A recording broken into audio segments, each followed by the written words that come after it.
Are you wondering when and how to start your baby on solid foods? You are not alone. The transition from milk to solids is a significant milestone in your baby's life, and it can be a bit puzzling for parents. The key is to take it slow and steady.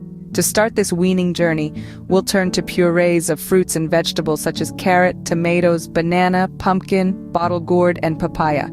These are easy to digest and packed with essential nutrients. Then we'll gradually move on to soft and wholesome porridges made from millets, oats, and dahlia, which can be complemented with your of milk, be it breast milk or cow's milk. As your little one gets comfortable with these, we'll introduce khichdi, a nutritious blend of lentils and rice enhanced with a colorful vegetable soup.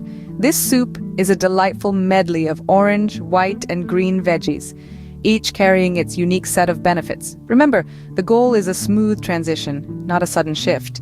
So let your baby enjoy each new taste for a week before introducing the next. Starting with one meal a day, we'll gradually build up to a full bowl. And a quick note, don't wait for teething to start with solids. When your baby starts salivating, they are ready to taste the world of solids. So let's not make the mistake of delaying this exciting phase. Ready to dive into the wonderful world of weaning, shall we? Starting your baby on solid foods can be a bit intimidating, but starting with purees can make the transition smoother. Think of purees as the bridge between liquid nourishment and solid food. As your baby's first encounter with something other than milk, purees serve a critical role in their food journey. Let's talk about the preparation of purees. It's a pretty straightforward process. You begin with fruits and vegetables that are ripe and fresh. Apples, bananas, pears, or peaches make for some great fruit purees. For veggies, you could choose from sweet potatoes, peas, or carrots. Remember to wash them thoroughly, peel, and then steam or boil until they're soft enough to be mashed. Once the fruit or vegetable is cooked, you can either use a blender or a fork to mash it into a smooth consistency. If you find the puree too thick, add a little water, breast milk, or cow's milk to thin it out. This will make it easier for your baby to swallow. Now, an essential part of introducing new foods to your baby is to do it one at a time. This means if you're starting with apple puree, stick with it for about a week before moving on to a new food. This method allows you to observe if your baby has any allergic reactions or digestive issues. It's important to remember that each baby is unique, so what works for one might not work for another. As you progress, you can start mixing different fruits and vegetables in your purees, broadening your baby's palate. However, always make sure to introduce these new combinations one at a time, just as you did with the individual foods. Quantity-wise, start with one meal a day. As your baby gets used to the new diet, you can gradually increase the quantity until it reaches one bowl, and then add another meal. Remember, patience is key when introducing new foods to your little one. It's a whole new world for them and they need time to adjust, so keep calm and puree on. Once your baby is comfortable with purees, it's time to introduce them to the world of porridge. Porridge is an excellent next step on the weaning journey, offering a range of textures and flavors that purees just can't match. The beauty of porridge lies in its versatility. You can prepare it with a variety of grains such as dahlia, oats, rajgira, and other millets. Each of these grains brings a unique flavor and nutrient profile to the table, providing your baby with a balanced diet.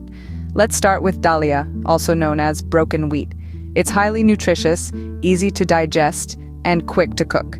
You can cook dahlia in water until it's soft and creamy. If your pediatrician gives the green light, you can even add a bit of expressed breast milk or cow's milk to make it more palatable for your little one.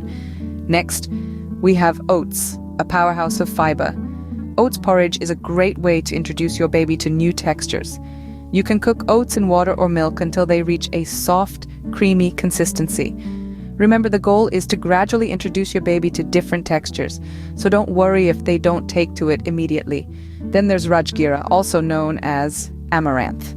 This ancient grain is rich in protein and calcium, making it an excellent choice for your baby's growing needs. You can cook rajgira in water, and once it's soft, you can blend it into a smooth porridge. Lastly, don't forget about other millets like ragi or batra. These grains are packed with essential nutrients like iron and calcium. To prepare millet porridge, cook the grains in water until they're soft, then blend to achieve the desired consistency. Adding expressed breast milk or cow's milk to the porridge is optional. It can enhance the taste and make the porridge more familiar to your baby. However, do consult your pediatrician before introducing cow's milk.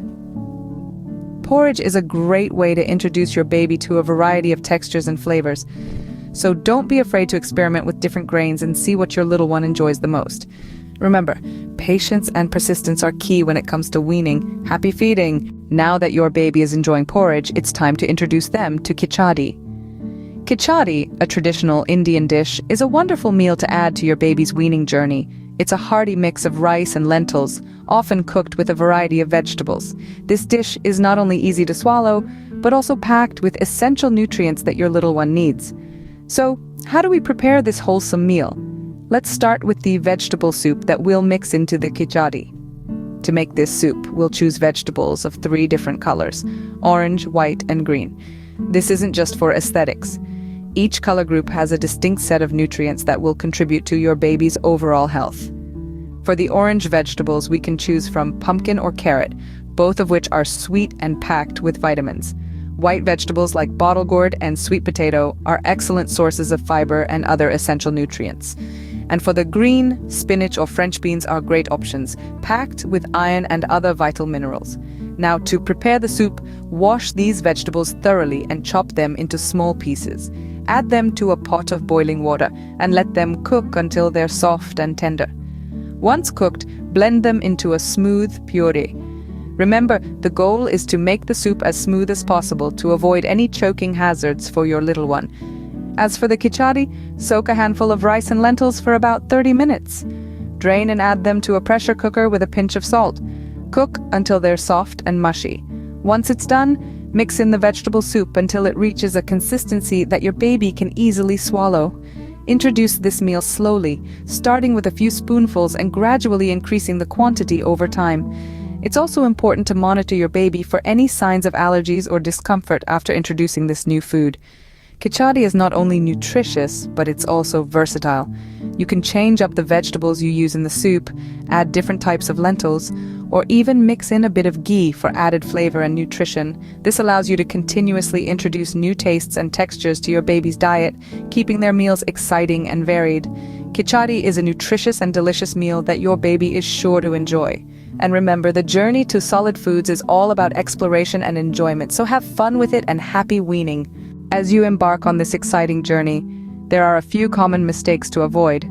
One such misconception that often trips up new parents is the belief that babies should not be introduced to solid foods until they have teeth. This, however, is far from the truth. Babies are ready for solid foods long before their first tooth sprouts. When your little one starts salivating more than usual, it's a clear sign they're ready to explore the world of solids. Saliva plays a crucial role in the digestion of food, and increased salivation indicates that their digestive system is preparing for more than just milk. Another mistake to sidestep is rushing the introduction of new foods.